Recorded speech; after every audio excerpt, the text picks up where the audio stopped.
السلام علیکم۔ 24 اکتوبر 2025 کو ڈاکٹر مقصود الحسن عظیمی صاحب کے ساتھ جو اردو نشست ہوئی تھی، آج ہم اس کا ایک گہرائی سے جائزہ لے رہے ہیں۔ آپ سب کو خوش آمدید۔ جی وعلیکم السلام۔ اور شروع کرنے سے پہلے میں ڈاکٹر صاحب کی وہ بات دہرانا چاہوں گی جو مراقبے پر تھی، بڑی اہم بات ہے۔ جی ضرور۔ انہوں نے فرمایا تھا مراقبہ غور و فکر کا نام ہے اور اپنے ساتھ بیٹھنے کا نام ہے۔ اگر آپ اپنے ساتھ نہیں بیٹھ سکتے تو کیا رہ گیا پیچھے؟ ہم مراقبے میں سوچیں کہ یہ میں نہیں ہوں بلکہ یہ مرشد ہے میرے۔ اب مرشد ہوتے تو کیا کرتے؟ سوچتے کچھ تو کیا سوچتے؟ تو کس چیز پہ تفکر کرنا ہے؟ یہ نقطہ بڑا غور طلب ہے۔ بالکل، اور آج ہماری کوشش بھی یہی رہے گی کہ ڈاکٹر صاحب کی اسی گفتگو کو پوری گہرائی سے سمجھیں، جو بھی موضوعات زیر بحث آئیں ان پر تفصیل سے دلچسپی سے بات کریں تاکہ کوئی پہلو رہ نہ جائے نا۔ جی بالکل، کوشش یہی ہوگی۔ چلیے شروع کرتے ہیں۔ ڈاکٹر صاحب نے گفتگو کا آغاز انسان کے لفظ سے کیا تھا، اور یہ بات دلچسپ لگی کہ اس کا مطلب انہوں نے بتایا بھولا ہوا۔ جی پھر وہ 3 درجے بتائے: آدم، انسان اور حیوان، اور ساتھ میں روح اعظم، روح انسانی، روح حیوانی کا بھی ذکر کیا۔ یہ تفریق کیوں اہم ہے؟ آپ کیا سمجھتی ہیں؟ دیکھیں، یہ تفریق بہت بہت بنیادی ہے۔ ڈاکٹر صاحب نے یہ واضح کیا کہ انسانیت کا جو درجہ ہے نا، وہ شروع ہی تب ہوتا ہے جب آپ حیوانی صفات سے اوپر اٹھتے ہیں۔ اچھا۔ اب سوال یہ ہے کہ یہ بلندی کس بنیاد پر ہے؟ وہ ہے ذہن کے استعمال پر۔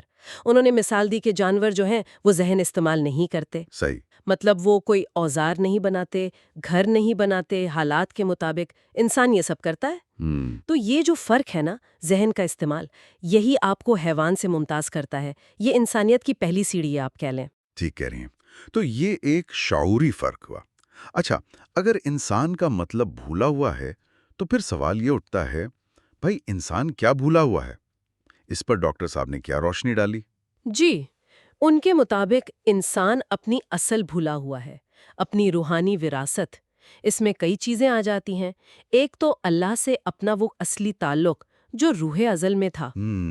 دوسرا اپنی حقیقت کہ وہ صرف یہ جسم نہیں بلکہ وہ نقطۂ ذات ہے۔ تیسرا یہ کہ اس کے اندر اللہ کی صفات کا عکس ہے، مطلب وہ ساری صلاحیتیں جو اللہ نے دی ہیں۔ اور چوتھی بات، شاید سب سے اہم، کہ اللہ نے اپنی روح پھونکی ہے اور علم الاسماء سکھایا ہے، یعنی چیزوں کی حقیقت کا علم۔ بالکل، یہ چاروں چیزیں مل کر ہماری اصل بناتی ہیں، جسے ہم بھول گئے ہیں۔ صحیح۔ اور اسی بھولنے پر ڈاکٹر صاحب نے قرآن کی وہ آیت بھی تو پیش کی، نسیا خلقہ وہوا خسیم مبین۔ جی۔ یعنی کمال دیکھیں، ایک تو اپنی تخلیق، اپنی اصل بھولا، اور اوپر سے کیا بن گیا؟ خسیم مبین، جھگڑالو، مخالف، منفی سوچ والا۔ یعنی اپنی کمزوری چھپانے کے لیے ایک طرح سے جارحیت اختیار کر لی۔ یہ واقعی گہرا نقطہ ہے۔ اچھا، پھر گفتگو میں خشیت رحمان بالغیب کا ذکر آیا۔ عام طور پر تو خشیت کا مطلب خوف، ڈر لیا جاتا ہے۔ جی ہاں۔ لیکن ڈاکٹر صاحب نے اس کی ایک بالکل مختلف تشریح کی ہے نا؟ جی، اور یہ بہت اہم وضاحت تھی۔ انہوں نے فرمایا کہ خشیت صرف رونے پیٹنے یا ڈلنے کا نام نہیں ہے، اس کا اصل مطلب ہے احساس، گہرا احساس۔ احساس؟ کس چیز کا احساس؟ اللہ کی صفت رحمانیت کا، اس کا جو تخلیقی نظام ہے، اس کی خوبصورتی، اس کی مقصدیت، اس کی معنویت، ان سب کا شعوری احساس پیدا ہونا۔ اور بالغیب کی وضاحت بھی انہوں نے مختلف کی تھی، بن دیکھے نہیں کہا تھا۔ جی نہیں، انہوں نے کہا پوری معنویت کے ساتھ، یعنی صرف آنکھ سے دیکھنا کافی نہیں بلکہ اپنے تمام حواس، شاید حواس سے بھی آگے بڑھ کر وجدان کے ذریعے اللہ کی رحمانیت کو اس کی پوری گہرائی، پوری معنویت کے ساتھ محسوس کرنا، سمجھنا۔ یہ ہے خشیت رحمان بالغیب۔ واہ! اور فرمایا کہ جو یہ کیفیت رکھتے ہیں نا، ان کے لیے بشارت کیا ہے؟ بمغفرت و اجر کریم۔ مغفرت یعنی ذہن کی وسعت، شعور کی کشادگی، اور اجر کریم، بہت بڑا عزت والا انعام۔ سبحان اللہ۔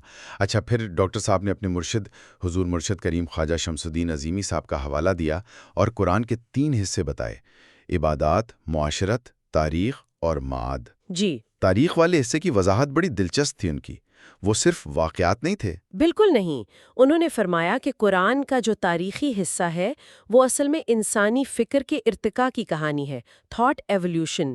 حضرت آدم علیہ السلام سے لے کر ہمارے نبی اکرم صلی اللہ علیہ وآلہ وسلم تک انسانی سوچ کیسے کیسے آگے بڑھی۔ اور مقام محمود تک پہنچنے کا ذکر کیا تھا۔ ہاں، کہ نبی اکرم صلی اللہ علیہ وآلہ وسلم کے دور میں انسانی سوچ اپنے عروج پر پہنچی، جسے مقام محمود کہا۔ تو آپ کہہ رہی ہیں کہ مقام محمود صرف کوئی جگہ یا روحانی درجہ نہیں بلکہ فکری بلندی کی بھی علامت ہے۔ ڈاکٹر صاحب نے ایک لفظ استعمال کیا تھا، اپریشیٹ۔ جی بالکل۔ اپریشیٹ کا ایک مطلب تو ہے تعریف کرنا، لیکن اس کا گہرا مطلب ہے کسی چیز کی اصل قدر و قیمت جاننا، اس کی صحیح پہچان کرنا۔ تو مقام محمود وہ فکری سطح ہے، وہ زون ہے جہاں انسان وجدان کی روشنی میں چیزوں کی، تصورات کی، کائنات کی اصل قدر و قیمت کو پہچاننے لگتا ہے، انہیں اپریشیٹ کرتا ہے۔ سمجھ گیا، یہ فہم کا اعلیٰ درجہ ہوا۔ اچھا، یہ تو تاریخ کی بات ہو گئی۔ تیسرا حصہ تھا معاد۔ ڈاکٹر صاحب نے بتایا کہ حضور مرشد کریم خواجہ شمس الدین عظیمی صاحب نے فرمایا کہ حضور صلی اللہ علیہ وسلم نے قلندر بابا اولیاء رحمۃ اللہ علیہ سے فرمائش کی تھی کہ یہ معاد کا باب جو گویا چھپا دیا گیا تھا اسے سامنے لایا جائے، یعنی روحانیت کو عام کیا جائے۔ یہ معاد ہے کیا چیز آخر؟ دیکھیں، معاد بنیادی طور پر ان گہرے روحانی سوالات سے متعلق ہے جنہیں اکثر لوگ نظر انداز کر دیتے ہیں یا مشکل سمجھ کر چھوڑ دیتے ہیں۔ مثلاً یہ کہ انسان مرنے کے بعد کہاں جاتا ہے، دنیا میں جو اعمال کیے ان کا ریکارڈ، وہ کتاب مرقوم، روح پر کیسے نقش ہوتا ہے، دنیا میں آنے سے پہلے انسان کا کیا ڈیزائن تھا، کیا مقصد تھا، اور وہ کون سا پیچیدہ نظام ہے۔ ڈاکٹر صاحب نے ذکر کیا تھا میگنیٹک فیلڈز کا، ٹائم بیلٹس کا، توانائی کے قوانین کا، جس کے تحت یہ ساری کائنات چل رہی ہے اور انسان اس میں کہاں فٹ ہوتا ہے۔ ڈاکٹر صاحب کے بقول انہی گہرے حقائق کو، ان روحانی علوم کو متشابہات کہہ کر صدیوں تک ایک طرف رکھ دیا گیا تھا۔ تو کیا ہم یہ کہہ سکتے ہیں کہ معاد ایک طرح سے روحانی سائنس کی جڑ ہے، اور شاید اسی لیے حضور مرشد کریم نے فرمایا کہ جب سائنس عام ہوگی، ذہن کھلیں گے تو لوگ روحانیت کو بہتر سمجھیں گے؟ بالکل یہی بات ہے۔ ذہن تبھی کھلتے ہیں جب انہیں تنگ دائروں سے نکالا جائے۔ روح کا شعور، یعنی وہ توانائی، وہ صلاحیتیں جو اللہ نے ہمارے اندر پھونکی ہیں، ان کو جاننا، ان کو سمجھنا، یہی تو معاد بتاتا ہے۔ اور جب انسان اس بڑے سسٹم کو سمجھ جائے گا جس کا وہ خود ایک حصہ ہے، تو ظاہر ہے وہ پھر اس سے ٹکرائے گا نہیں، اسے نظر انداز نہیں کرے گا، بلکہ کوشش کرے گا کہ اس کے ساتھ ہارمنی میں رہے، ہارمنی میں۔ اسی لیے پھر ڈاکٹر صاحب نے قلندر بابا اولیاء کی کتابوں جیسے لوح قلم ہے، انہیں صرف پڑھنے کو نہیں کہا، بلکہ کہا کہ سائنس کی کتاب کی طرح پڑھیں، نوٹس بنائیں، سمجھیں۔ جی ہاں، تاکہ علم صرف یاد نہ ہو بلکہ ذہن میں اترے، نقش ہو، اس پر غور و فکر ہو، اور پھر اسے زندگی کے دوسرے معاملات سے جوڑا جا سکے، لنک اپ کیا جا سکے۔ بالکل، علم سمجھ کر استعمال میں لانا یہی اصل چیز ہے۔ اور یہیں سے پھر اگلا نقطہ بھی جڑتا ہے جو صلاحیتوں کے استعمال کا تھا۔ ڈاکٹر صاحب نے بڑا زور دیا اس بات پر کہ صرف روحانی باتیں جان لینا یا کر لینا کافی نہیں ہے۔ جی نہیں، جب تک ان صلاحیتوں کو سمجھ کر انہیں استعمال کرنے کا ہنر نہ آئے۔ یہ ہنر کیا چیز ہے؟ ڈاکٹر صاحب نے فرمایا کہ یہ ہنر اصل میں اللہ کی جو صفت تخلیق ہے نا، اس کا ایک عنصر ہے جو انسان کو ملا ہے، یعنی علم کو عملی شکل دینے کی قابلیت۔ اس کی کوئی عملی مثال؟ جیسے آج کل کی ٹیکنالوجی؟ ہاں بالکل، ڈاکٹر صاحب نے اسی طرف اشارہ کیا۔ یہ جو ہم آن لائن سیشن کر رہے ہیں، ایک بندہ ایک جگہ سے بول رہا ہے، ہزاروں لوگ دنیا میں الگ الگ جگہ سن رہے ہیں، یہ کیا ہے؟ یہ اسی روحانی اصول کا کہ روح زمان و مکان کے قید میں نہیں ہے، ایک مادی مظہر ہے۔ یہ ممکن کیوں ہوا؟ کیونکہ اس کے پیچھے ایک فکر تھی، ایک حقیقت تھی، یعنی روح کی یہ صلاحیت جسے ٹیکنالوجی نے ہمارے لیے ظاہر کر دیا۔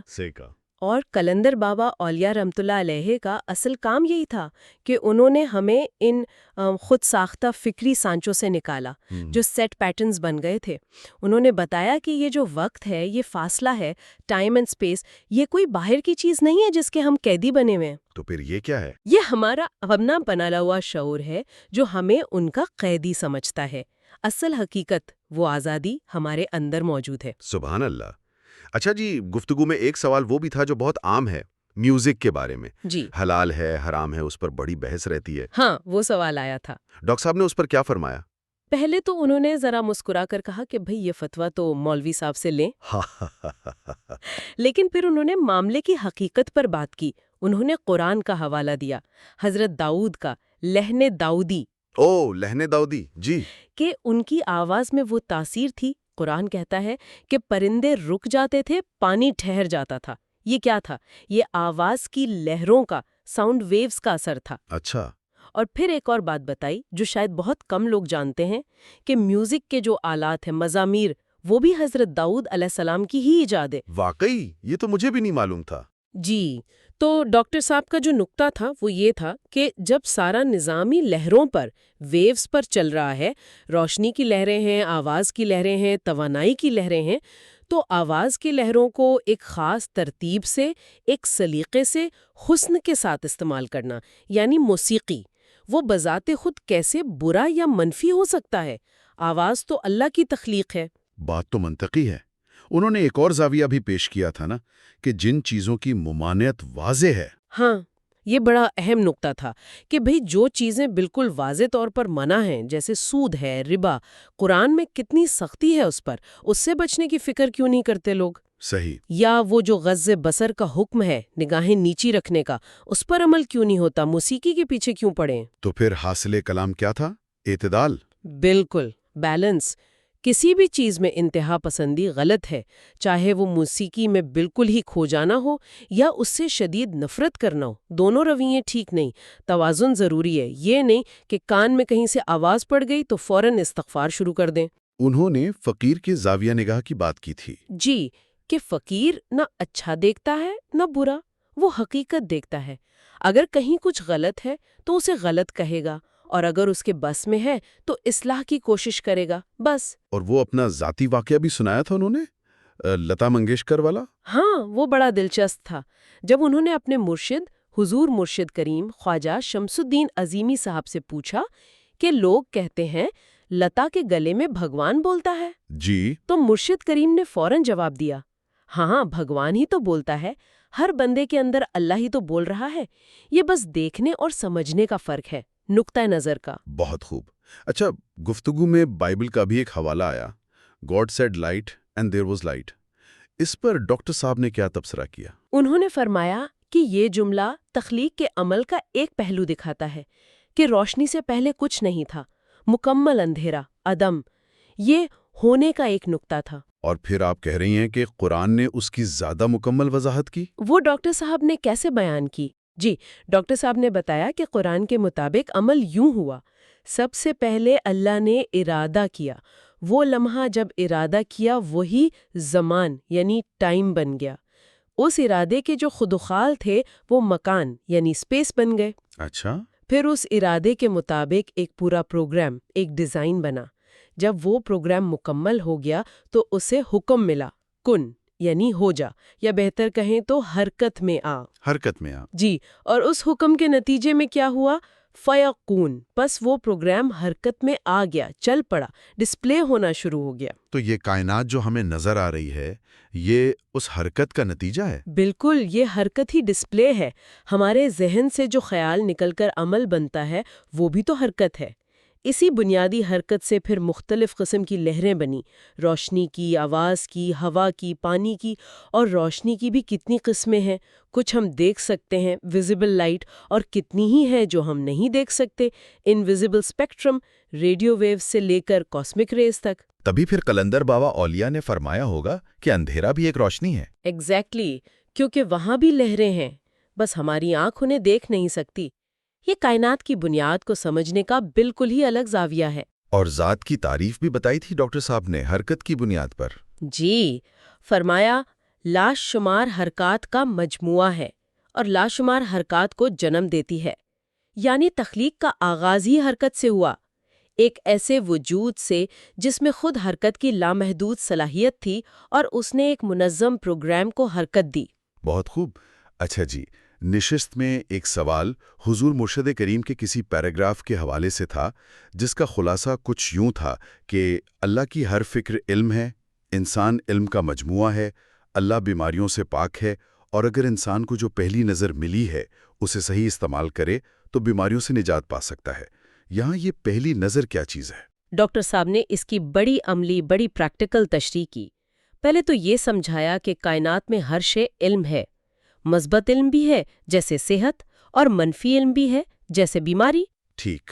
اب چونکہ اللہ تعالیٰ کی ذات ہر قسم کی بیماری، پریشانی، منفی اثرات سے پاک ہے، ماورا ہے، تو جو بندہ اس سے جڑ جائے گا، اپنا تعلق مضبوط کر لے گا، وہ بھی ان منفی اثرات سے محفوظ رہ سکتا ہے۔ ٹھیک ہے، اور پہلی نظر اس کا کیا مطلب ہوا؟ پہلی نظر سے انہوں نے مراد لی ذہن کا فوکس، آپ کی توجہ۔ توجہ؟ جی، یعنی آپ جس چیز پر اپنی توجہ مرکوز کرتے ہیں وہی چیز آپ کے لیے حقیقت بننا شروع ہو جاتی ہے۔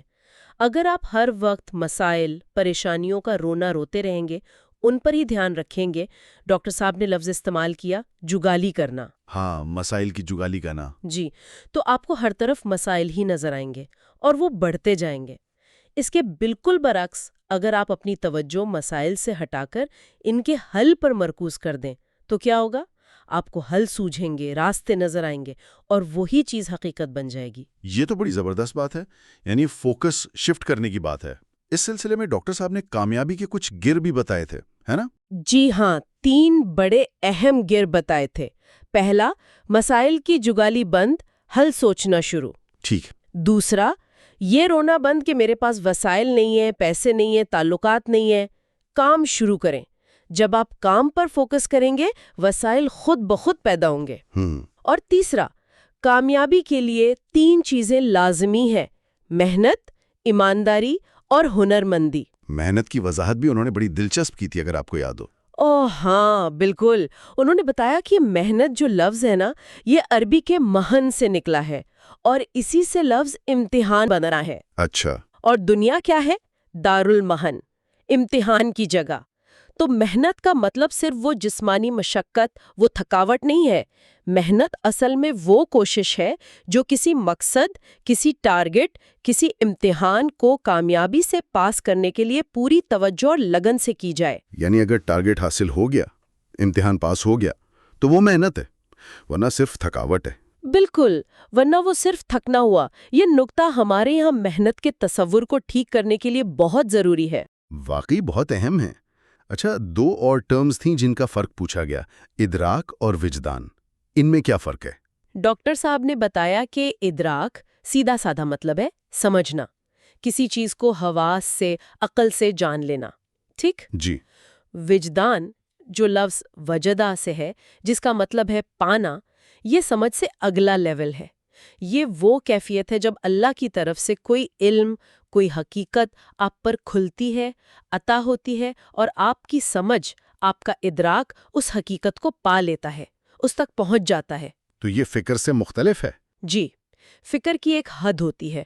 ڈاکٹر صاحب نے اسے حجاب محمود کہا، جہاں چیز سمجھ تو آتی ہے پر اس کی اصل گہرائی، اصل قدر و قیمت شاید پوری طرح واضح نہیں ہوتی۔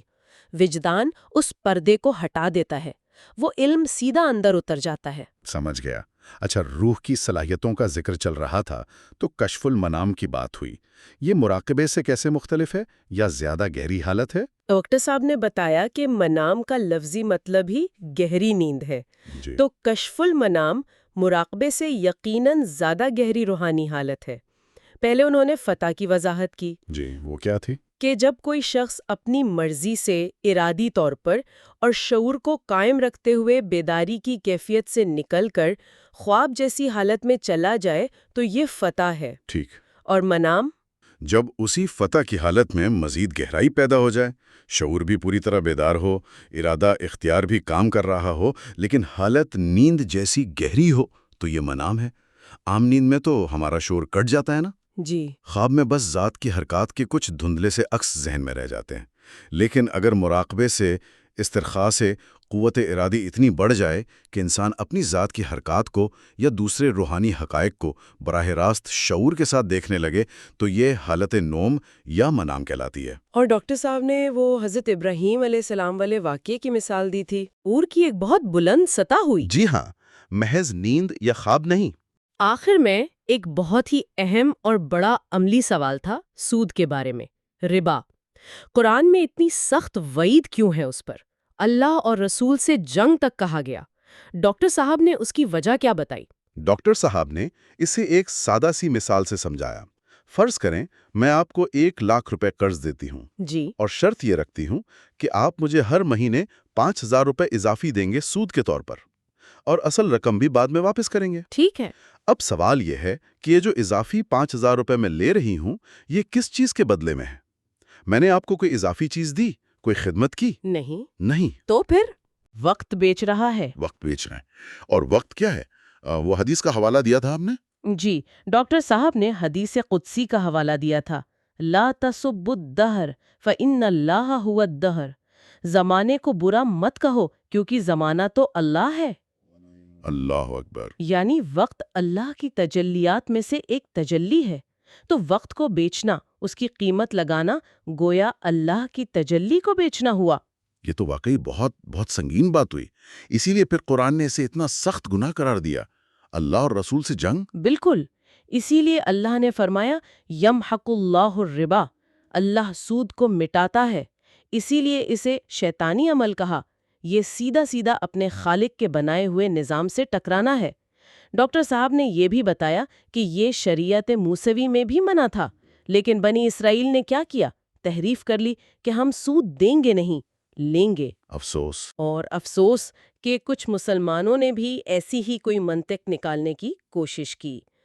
تو اللہ کے نظام سے ٹکرانا اور اس کی تجلی یعنی وقت، اس کی خرید و فروخت کرنا، یہی اس کی شدید ممانعت کی اصل وجہ ہے۔ جزاک اللہ، بہت ہی عمدہ وضاحت۔ آپ سب سننے والوں کا بھی بہت شکریہ کہ آپ نے اپنا قیمتی وقت دیا۔ جی، اور امید ہے کہ یہ گفتگو، یہ جائزہ آپ کے لیے فائدہ مند ثابت ہوا ہوگا۔ ایک درخواست ہے کہ اگر آپ کو یہ مفید لگی ہے تو براہ کرم اس ویڈیو یا آڈیو کو اپنے دوستوں، اپنے جاننے والوں کو ضرور فارورڈ کریں، خاص طور پر ان کو جو روحانیت کے بارے میں یا سلسلہ عظیمیہ کے بارے میں سوالات کرتے رہتے ہیں۔ جی ہاں، آپ کے فارورڈ کرنے سے یوٹیوب بھی اس ویڈیو کو زیادہ لوگوں تک پہنچانے میں مدد کرے گا۔ بالکل، اور اگر آپ نے ابھی تک سبسکرائب نہیں کیا تو پلیز سبسکرائب بھی کر دیں اور لائک بھی۔ جی ضرور، آپ سب کے لیے بہت دعا۔ آپ کے لیے بھی۔ سب کو اللہ حافظ۔ اللہ حافظ۔